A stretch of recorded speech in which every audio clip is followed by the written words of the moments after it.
Oliver Twist, by Charles Dickens. Chapter 4. Oliver, being offered another place, makes his first entry into public life. In great families, when an advantageous place cannot be obtained, either in possession, reversion, remainder, or expectancy, for the young man who is growing up, it is a very general custom to send him to sea. The board, in imitation of so wise and salutary an example, took counsel together on the expediency of shipping off Oliver Twist, in some small trading vessel bound to a good unhealthy port. This suggested itself as the very best thing that could possibly be done with him, the probability being that the skipper would flog him to death, in a playful mood, some day after dinner, or would knock his brains out with an iron bar, both pastimes being, as is pretty generally known, very favourite and common recreations among gentlemen of that class. The more the case presented itself to the board, in this point of view, the more manifold the advantages of the step appeared. So they came to the conclusion that the only way of providing for Oliver effectually was to send him to sea without delay. Mr. Bumble had been dispatched to make various preliminary inquiries, with the view of finding out some captain or other who wanted a cabin boy without any friends, and was returning to the workhouse to communicate the result of his mission, when he encountered at the gate no less a person than Mr. Sowerberry, the parochial undertaker. Mr. Sowerberry was a tall, gaunt, large-jointed man, attired in a suit of threadbare black, with darned cotton stockings of the same colour, and shoes to answer. His features were not naturally intended to wear a smiling aspect, but he was in general rather given to professional jocosity. His step was elastic, and his face betokened inward pleasantry, as he advanced to Mr. Bumble, and shook him cordially by the hand. "I have taken the measure of the 2 women that died last night, Mr. Bumble," said the undertaker.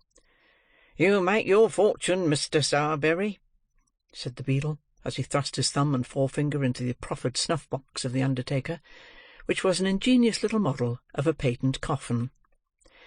"I say, you make your fortune, Mr. Sowerberry," repeated Mr. Bumble, tapping the undertaker on the shoulder in a friendly manner with his cane.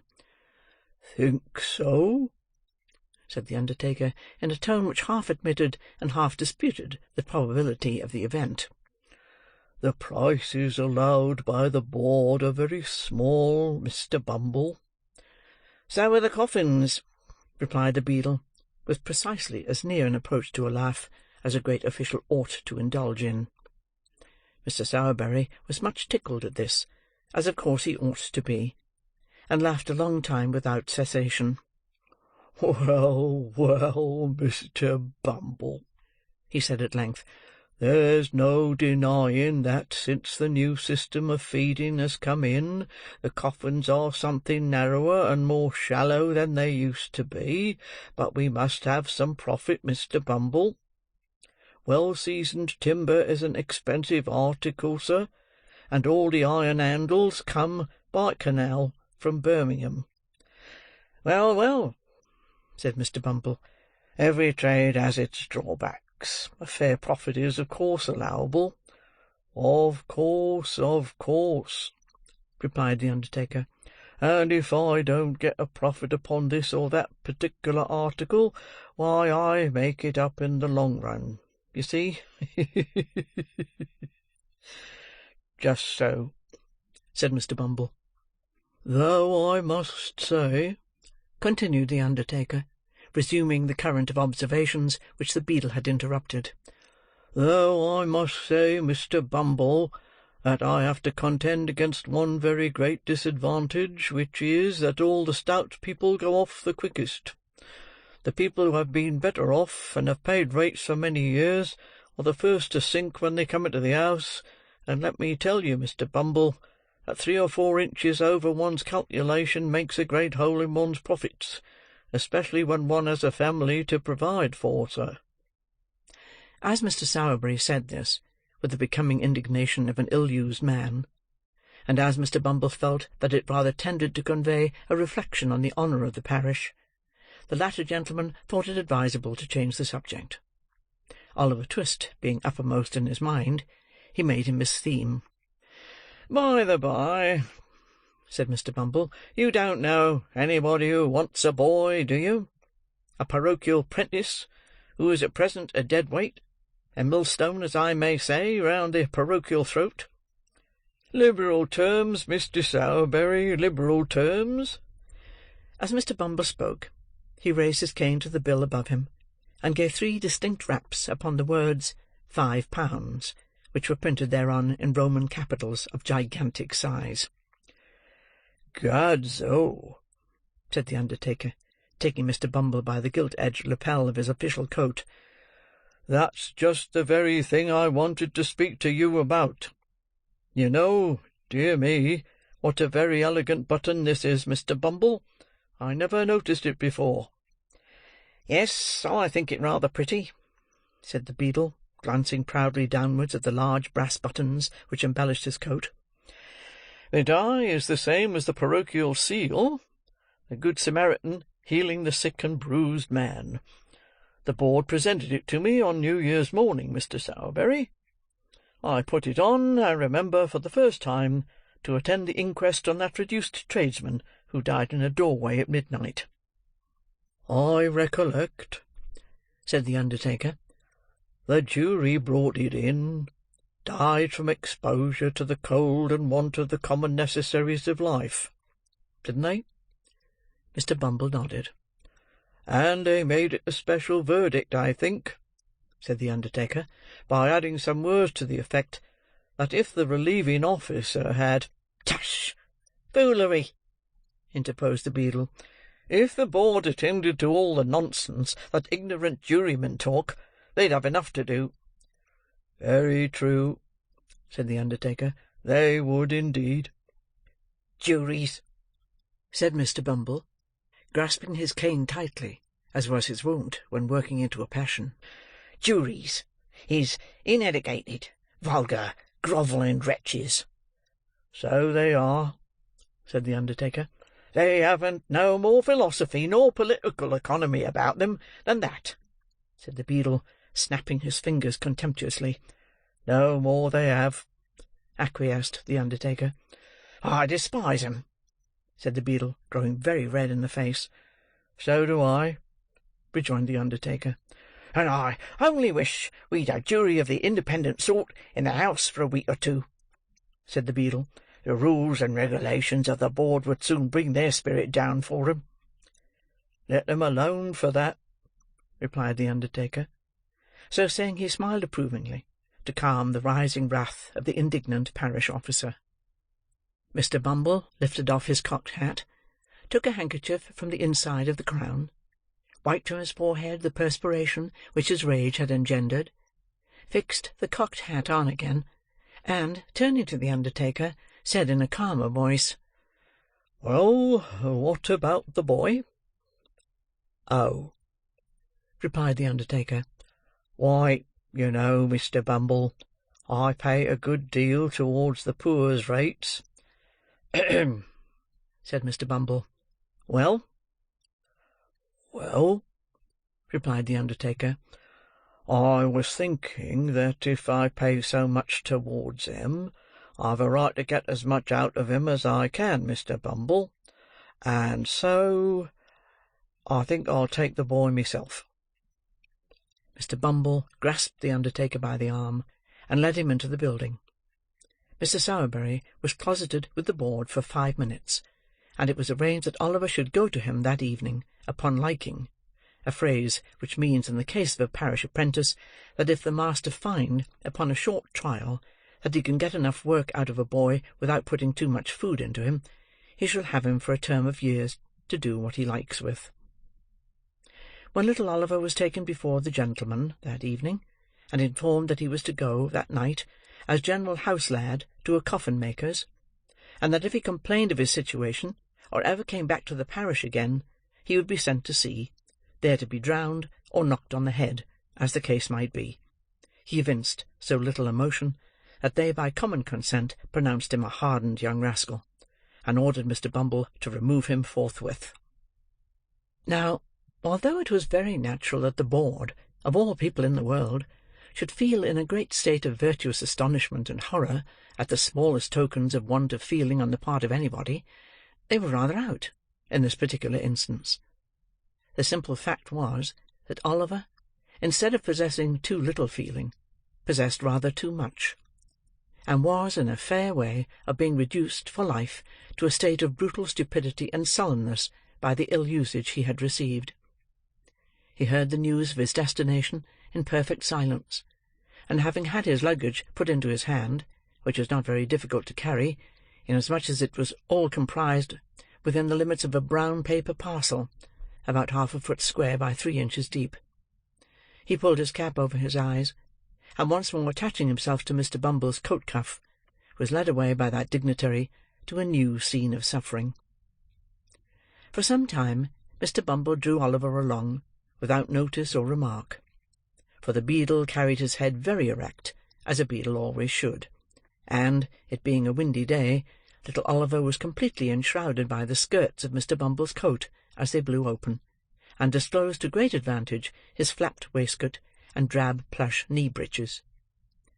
As they drew near to their destination, however, Mr. Bumble thought it expedient to look down, and see that the boy was in good order for inspection by his new master, which he accordingly did, with a fit and becoming air of gracious patronage. "Oliver," said Mr. Bumble. "Yes, sir," replied Oliver, in a low, tremulous voice. "pull that cap off your eyes, and hold up your head, sir." Although Oliver did as he was desired at once, and passed the back of his unoccupied hand briskly across his eyes, he left a tear in them when they looked up at his conductor. As Mr. Bumble gazed sternly upon him, it rolled down his cheek. It was followed by another, and another. The child made a strong effort, but it was an unsuccessful one. Withdrawing his other hand from Mr. Bumble's, he covered his face with both, and wept until the tears sprung out from between his chin and bony fingers. "Well," exclaimed Mr. Bumble, stopping short, and darting at his little charge a look of intense malignity. "Well, of all the ungratefullest and worst disposed boys as ever I see, Oliver, you are the—" "No, no, sir," sobbed Oliver, clinging to the hand which held the well-known cane. "No, no, sir. I will be good indeed. Indeed, indeed, I will, sir. I am a very little boy, sir, and it is so— "So what?" inquired Mr. Bumble in amazement. "So lonely, sir. So very lonely," cried the child. "Everybody hates me. Oh, sir, don't pray be cross to me." The child beat his hand upon his heart, and looked in his companion's face with tears of real agony. Mr. Bumble regarded Oliver's piteous and helpless look with some astonishment for a few seconds, hemmed 3 or 4 times in a husky manner, and after muttering something about that troublesome cough, bade Oliver dry his eyes and be a good boy. And once more taking his hand, he walked on with him in silence. The undertaker, who had just put up the shutters of his shop, was making some entries in his day-book by the light of a most appropriate dismal candle, when Mr. Bumble entered. "Aha!" said the undertaker, looking up from the book, and pausing in the middle of a word. "Is that you, Bumble?" "No one else, Mr. Sowerberry," replied the beadle. "Here, I brought the boy." Oliver made a bow. "Oh, that's the boy, is it?" said the undertaker, raising the candle above his head to get a better view of Oliver. "Mrs. Sowerberry, will you have the goodness to come here a moment, my dear?" Mrs. Sowerberry emerged from a little room behind the shop, and presented the form of a short, then squeezed-up woman, with a vixenish countenance. "My dear," said Mr. Sowerberry, deferentially, "this is the boy from the workhouse that I told you of." Oliver bowed again. "Dear me," said the undertaker's wife, "he's very small." "Why, he is rather small," replied Mr. Bumble, looking at Oliver, as if it were his fault that he was no bigger. "He is small. There's no denying it. But he'll grow, Mrs. Sowerberry. He'll grow." "Ah, I dare say he will," replied the lady pettishly, "on our victuals and our drink. I see no saving in parish children, not I, for they always cost more to keep than they're worth. However, men always think they know best. There, get downstairs, little bag of bones." With this, the undertaker's wife opened a side door, and pushed Oliver down a steep flight of stairs into a stone cell, damp and dark, forming the ante-room to the coal-cellar, and denominated kitchen, wherein sat a slatternly girl, in shoes down at heel, and blue worsted stockings very much out of repair. "Here, Charlotte," said Mr. Sowerberry, who had followed Oliver down. "Give this boy some of the cold bits that were put by for Trip. He hasn't come home since the morning, so he may go without him. I dare say the boy isn't too dainty to eat him, are you, boy?" Oliver, whose eyes had glistened at the mention of meat, and who was trembling with eagerness to devour it, replied in the negative, and a plateful of coarse, broken victuals was set before him. I wish some well-fed philosopher, whose meat and drink turn to gall within him, whose blood is ice, whose heart is iron, could have seen Oliver Twist, clutching at the dainty viands that the dog had neglected. I wish he could have witnessed the horrible avidity with which Oliver tore the bits asunder with all the ferocity of famine. There is only one thing I should like better, and that would be to see the philosopher making the same sort of meal himself, with the same relish. "Well," said the undertaker's wife, when Oliver had finished his supper, which she had regarded in silent horror, and with fearful auguries of his future appetite, "have you done?" There being nothing eatable within his reach, Oliver replied in the affirmative.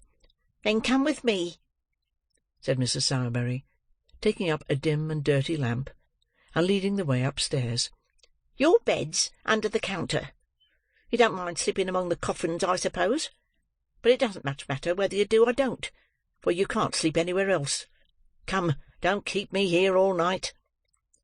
Oliver lingered no longer, but meekly followed his new mistress. Chapter 4